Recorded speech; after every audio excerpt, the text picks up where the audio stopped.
You're listening to the We Are Libertarians Podcast Network. Find all of our shows at wearelibertarians.com. Hey loves, Haley Steinfeld here. Let's be real. When I'm on the red carpet, everyone wants to know whose dress I'm wearing. But here's the thing.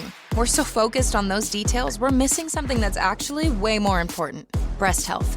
It's wild. Breasts get so much attention, but they're still so ignored when it matters most. Don't know what I'm talking about? Tune in on February 9th and visit yourattentionplease.com. That's yourattentionplease.com. See you then.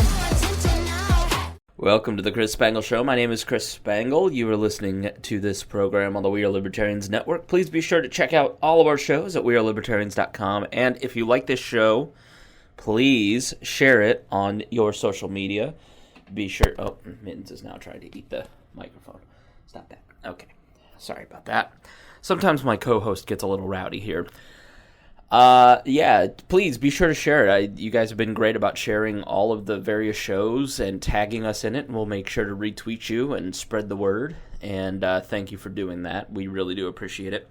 We cannot grow without your help. And so if you get something out of this show, if you get a thought that makes you think a different way, or if you learn a fact that you didn't know, or you get a laugh, or if you get anything, you get some value out of this, then please give some value back and share the show at the very least, or consider donating on Patreon.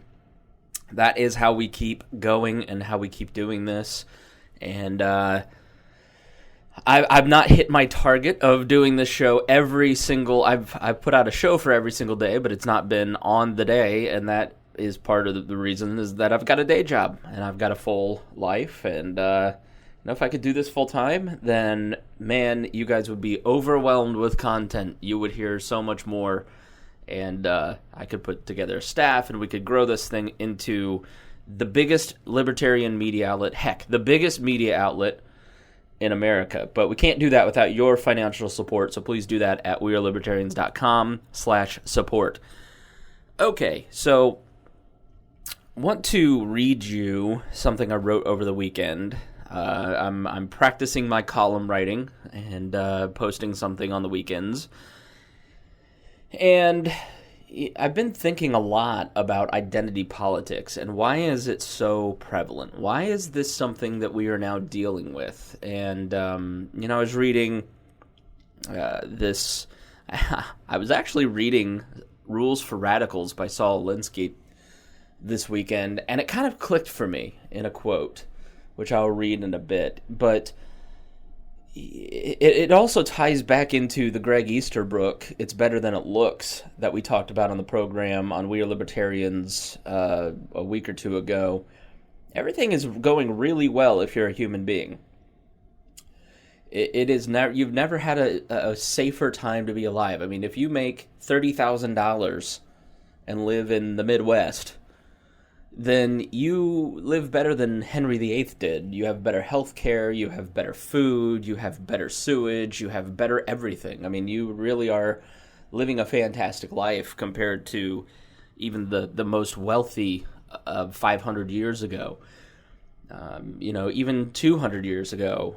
Like I've always said, I live in this 800 square foot apartment. It's very nice. 100 years ago, it would be a tenement house.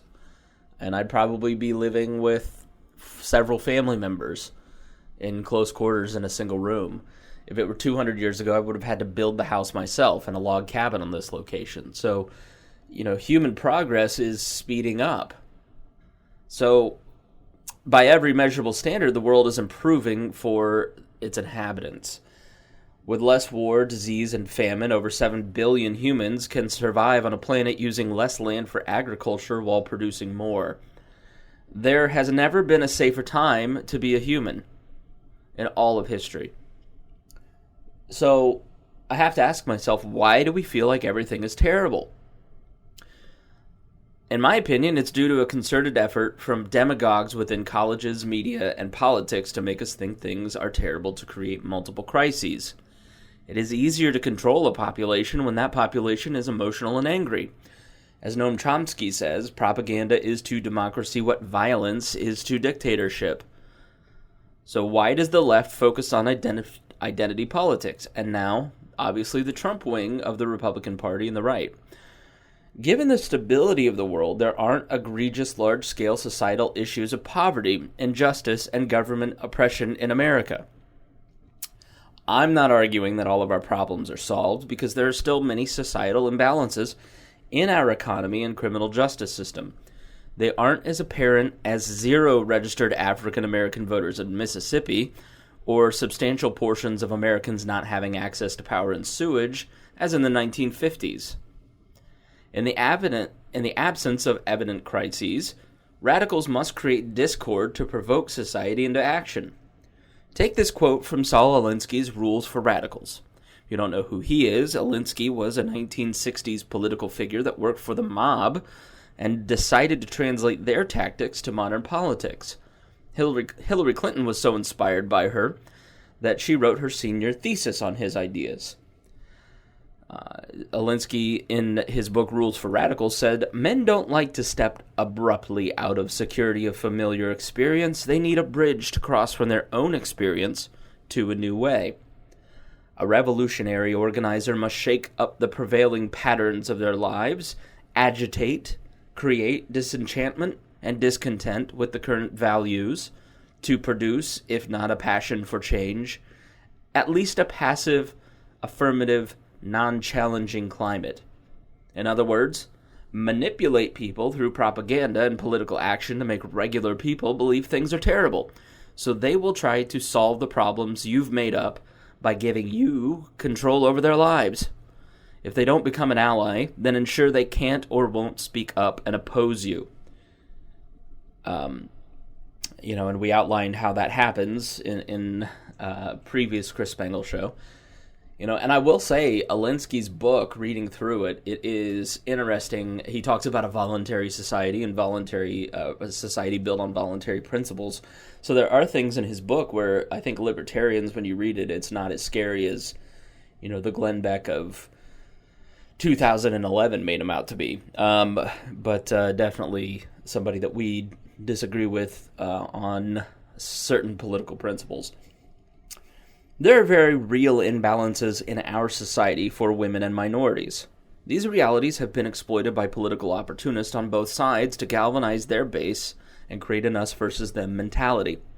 Instead of using language that brings us together, the multiple parties to solve an issue like gun violence or the unjust warehousing of the poor under the guise of the drug war, thought leaders at media outlets, think tanks, advocacy groups, political organizations, and universities do what demagogues have done for the whole of human history: protect their interests by dividing the population in an effort to maintain power. Those biased towards the left must do a better job of examining their language and the effect that weaponizing intersectionality has had on America. Those biased more towards the right have to avoid reactionary behavior and turning away from real problems just because they, quote, feel leftist. The good news is that while individual humans continue to be their own worst enemy, the expansion of liberty and free markets has allowed the species as a whole to live better lives. We should start getting out of our way and work together to avoid feeling miserable when there's little reason for it. I wrote that, and it's posted at We'reLibertarians.com if you'd like to take a look at it. I mentioned Glenn Beck. I listened. He has a new podcast, so you basically just subscribe to, the Glenn Beck show thing. You get his daily show and highlights, and then he's doing a podcast in that feed now.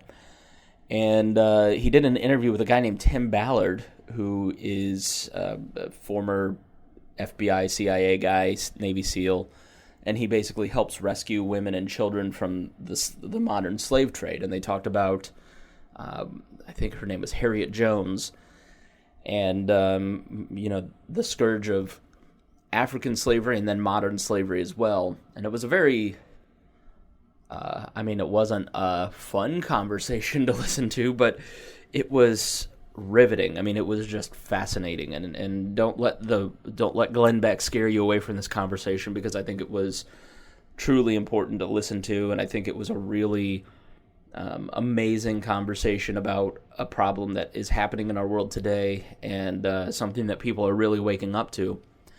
And Beck tells a story that, even in his home, with the amount of security that he has and the friends and the efforts that he makes to fight human trafficking and sex slavery, his own son via Xbox was being groomed by a child molester. And he tells this story in the middle of it. I mean, it just highlighted how prevalent this problem is in America, when a guy who is very aware of what's going on is actively raising money and fighting, people who have sex with kids, for lack of a graceful term, who has 24/7 security to his home, is vulnerable. And how vigilant we have to be about this problem. And, it is more prevalent than I think people realize. And so, I have a friend who worked at a local strip club, and human traffickers came into this club in Indianapolis, Indiana, all the time to target basically the girls with drug problems, and then they'd get trafficked. So this is not something that is just hidden, and it's not an African problem. It is violence, sexual violence against women and children is happening by the millions in our communities, and we're not talking about it because it's ugly. And Beck makes the point, like, when I have Tim Ballard on, the ratings massively drop because nobody wants to be confronted with it. And that was the problem in African slavery too. People were aware that human beings were being enslaved. It's just ugly. I want to look away from that. I don't want to talk about that. I want to focus on my life, and I don't want to focus on the ills of society. And Tim Ballard was contacted by the Steelers coach, Mike Tomlin, and Tomlin said, here I am being consumed because of my job by the nonsense of identity politics and the kneeling and the other BS that goes around it. And it's maddening when we have women and children in literal slavery in our country, in our world. And if we can't come together against women and children being sexually assaulted, then what? That's the uniting issue. Look at slavery, look at sexual violence, look at domestic violence, and start focusing on the big issues of human injustice. And if we focus on what really is important, then we'll stop focusing on the things that don't matter. And I thought that was such a great point. We focus on things that do not matter because I think we have it too good. I think it's not an uncommon problem in human history. When you really study history, you realize a lot of the things we are just repeating our history. We're just constantly getting involved in nonsense and distractions, and that's how it's always been. And I just think we need to do better. I think we should focus on these big issues. It was really, the podcast for me was a wake-up call because I have a voice. I do these programs not for self-glorification, not for your Patreon donations to make money. I do this because I'm passionate about making the lives better of those listening and then also the entire world. And I listened to it and I was like, am I doing enough? Am I focusing too much on the president? Am I focusing too much on the things that don't matter? Am I not highlighting issues of injustice? And when you hear injustice, the word justice has been co-opted by the left. True injustices are not left or right issues. They are clear to everyone that they are injustices. They aren't co-opted by a side. Something like the Catholic Church sex scandal, for instance, is not a left or right issue. It is an issue of injustice. It is a wrong that must be righted. And the church needs to stop protecting and creating and having a culture of child abuse. Someone asked me, why do you think this is so prevalent in the Catholic Church? And I think it's because for the last who knows how many generations, people that had those proclivities understood, partially because they were groomed themselves in that culture, that this behavior would be tolerated. This behavior would be acceptable. And so if they're, let's say, molested in the 60s, by the 80s they're becoming a priest because they know that they can get away with it. That's why it's so prevalent. It's not the celibacy issue. It's not that. I think that may play a role, but I think it's more the fact that people who are predators will knowingly join a group that will allow them to be predators. And we may be unaware of those factors, but they weren't. So we have to go into a place like the Catholic Church. Catholics have to clean up their own house. They have to say this culture is not acceptable. And it has to start with the Pope, for instance. The Pope is not taking responsibility for his actions. Benedict did not take responsibility for his actions. These are two men who have repeatedly turned their eyes away from this sin, turned their eyes away from abuse, and everyone lets them get away with it. Because the culture within the Catholic structure, within the Catholic, it lets them get away with it. And what's sad is, let's say, and we have no idea, right? We have no idea if it's 5% of priests or 95% of priests that engaged in this behavior. But let's say it's 5%. Let's say it's 10%. The good work of the other 90% is completely tarnished because they allowed the sin to take place. They allowed this behavior to continue. The collar is now representative of pedophilia. It's not representative of social work. It's not representative of Christ. It's not representative of Catholic values. It's representative of pedophilia.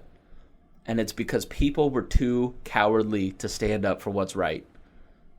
Even the highest levels of the people that are supposed to be the beacons of morality. You know, we have to do better, and we cannot turn our eyes away from this issue.